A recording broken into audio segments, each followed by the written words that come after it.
土地一年年减少，税收也一年年递减。儿臣在下面见到的和皇阿玛说的一样。坐就说话。那些有钱的士绅人家仗着免税拼命买地，小户人家因为人多地少，付不起丁税，也就甘愿贱价卖了田土当他们的佃户。这样一来，土地年年兼并，贫富日益不均，而国家的税收呢，却是年年减少。经此一弊，朝廷已不堪其忧啊！你能看到这个弊端，说明你肯用心思。其实，朕何尝不清楚？朕几次想丈量全国的土地，按土地纳税，可以缓冲一下。可层层报上来的数字都是假的，而京城里头的官呢，弄得不到国库去借债的，反倒成了不合时宜。人太多了，是不好办。朕这么多儿子，就没有一个愿意承担追款的差事。儿臣愿意办理追笔欠款的差事。好，只要对朝廷有利，对我大清的江山社稷有利，儿臣大不了做个孤臣就是了。好，有个做孤臣的心思，就没有办不好的事儿。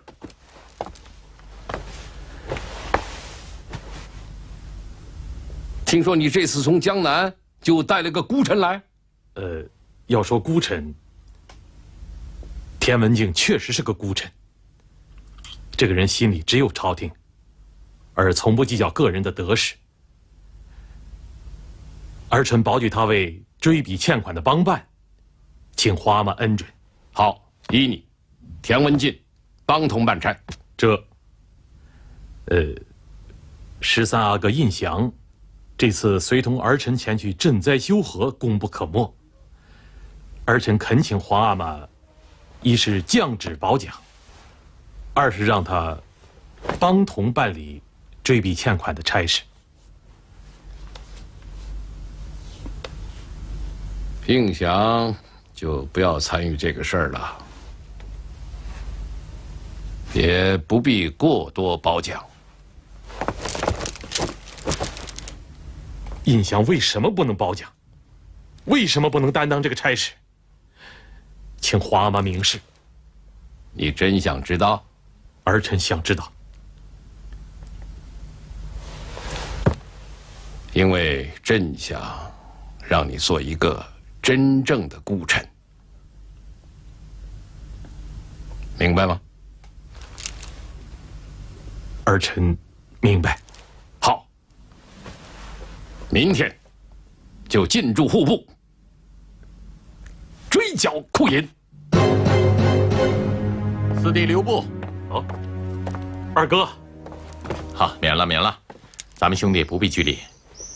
怎么样，见着皇阿玛了吗？这追笔户部欠款的差事，是二哥举荐你的呀。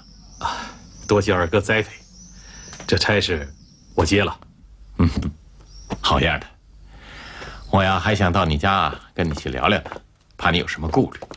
这下可好了，老四啊，这差事可不是闹着玩的呀。只有在皇阿玛面前推举我的铁杆兄弟，我的心里才踏实些。你放心，你有什么难处啊，我会照应你的，你就放开手脚干吧。二哥，对了，我这儿啊还有几个人的名单，这几个人借的钱啊，你给他们缓一缓啊。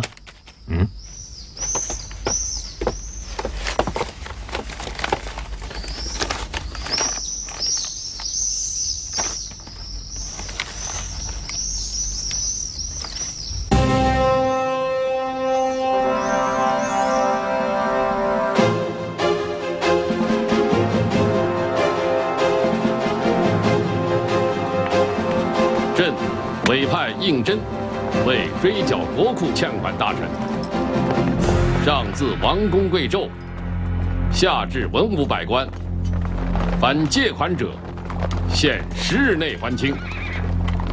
倘有抵赖不还者，由步军统领衙门捉拿追捕，绝不孤淡。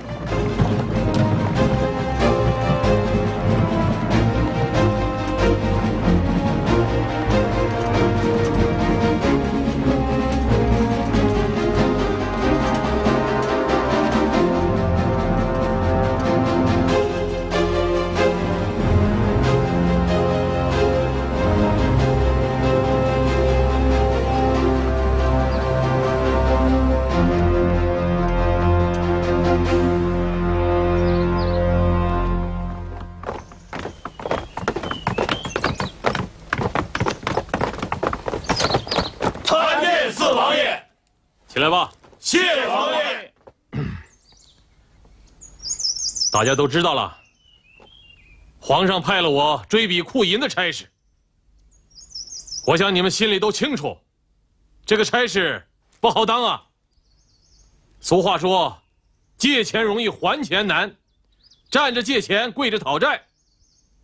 倘若跪着就能把钱讨回来，我现在宁愿给大家跪下。也许有人在想，借银子的人那么多，都能一一还清吗？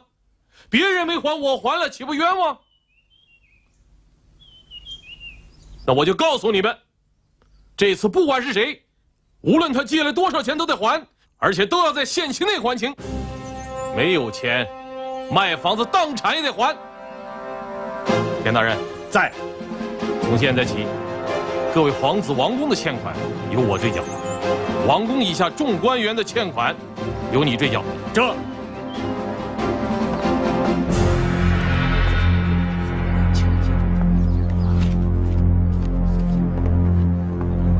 来啊，在，请魏东亭大人和陈文胜大人上堂回话。这，请魏东亭大人、陈文胜大人上堂回话。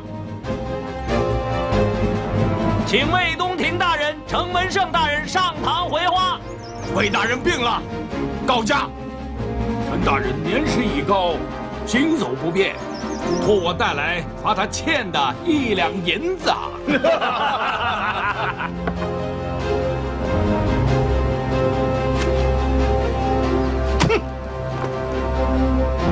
第一天宣旨就托过不到，分明是藐视圣上，对抗朝廷。严大人，请步兵衙门派人去传，再不来就押来回话。嗯。来啊！在。田大人有命，差你们去传魏东亭魏大人、陈文胜陈大人，叫2位大人即刻到此，要不然田大人可要下令拿人了。这。闪开！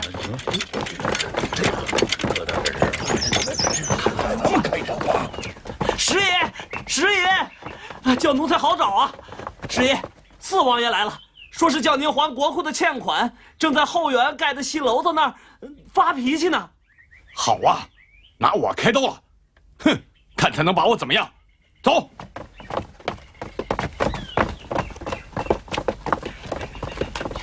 哎呀！魏东亭大人、陈文胜大人传到。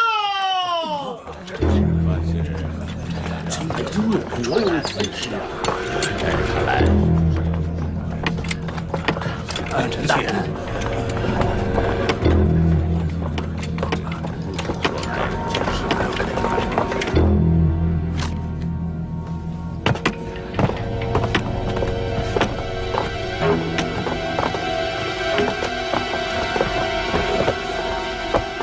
请问田大人，你是哪一科出身呐？惭愧，晚生未曾中过科甲。田大人可知道老夫是哪一科出身呢？倒要请教。我就告诉你，我是康熙3年第1甲第1名状元及第，是天子门生。你一个监生出身的人，小人得志便飞扬跋扈，目中无人。竟敢叫顺天府的差役来传我。雍王爷在哪里？和雍王爷讲话。别！师爷，您可来了！我正想着说，哎呦，王八羔子！老子才出现了一会儿，你们就多来啊？都待那儿干什么呀？还不赶快动工！老师啊，哎呦，是我叫他们停下的。原来是四哥大驾到了。怎么，这戏楼盖得不好吗？您给指点指点，我叫他们改。戏楼盖得挺不错，只是不合时宜啊。这一不刮风，二不下雨的，怎么不合时宜啊？你这儿是不刮风不下雨啊，可是黄河刚刚涨了大水，国库没钱救灾，咱怎么能把银子借出来盖戏楼啊？师弟啊，我们这些做儿子的，要为皇阿玛分点忧啊。这话没错，我借银子盖戏楼，正是为了给皇阿玛分忧呢。你这个戏啊，皇阿玛是不会看的。下个月11是我25岁生日，说好了，接皇阿玛来玩一天。这戏楼啊，就是为了皇阿玛看戏才盖的。老师啊，你真有点孝心的话，就带个好头，把欠国库的银子还了，啊？四哥，这话我听不懂。这国库的钱不就是皇阿玛的钱吗？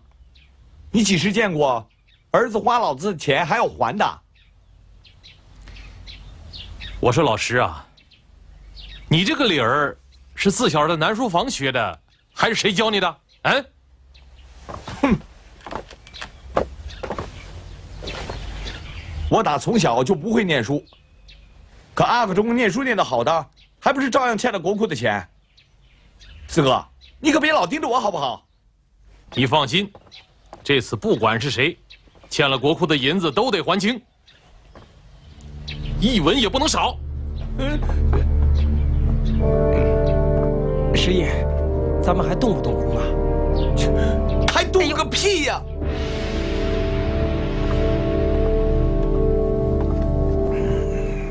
来呀，请圣旨。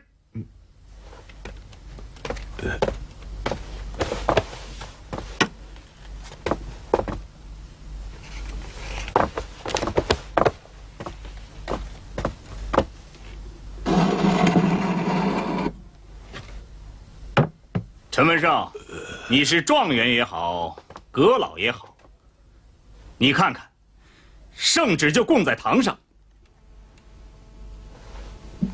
我现在是代皇上问话，你要据实回答。是。陈大人，你既然是进士出身，状元及第，自然是熟读圣贤之书，深谙圣贤之道了。圣贤之书自然是常温常读，圣贤之道自然是克遵不移。那我倒要请教，君子怀德，小人怀土；君子怀行，小人怀惠，是什么意思？田大人要学君子之道，改日到舍下来，老夫可以教你。今天既然是谈欠库银的事儿，不必东拉西扯。老夫欠的1两库银已经还清了，你还有什么要问的吗？我正要问你欠1两银子的事，不过我不要你答，我代你说了。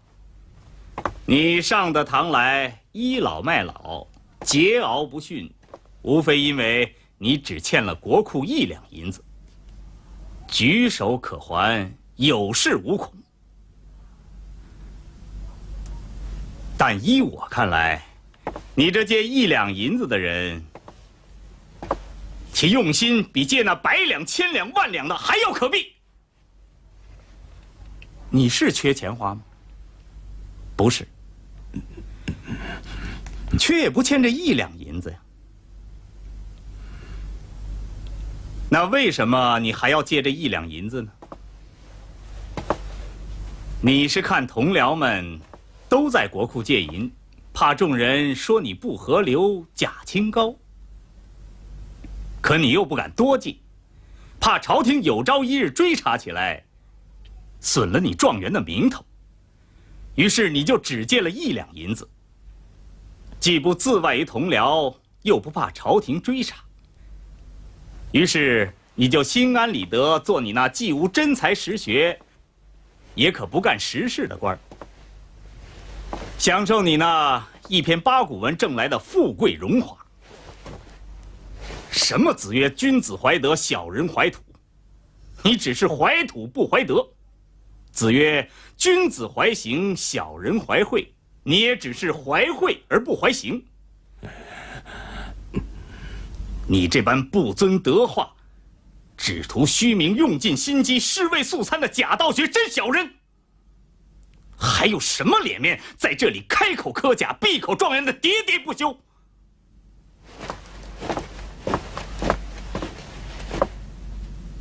这是你的1两银子，我收下。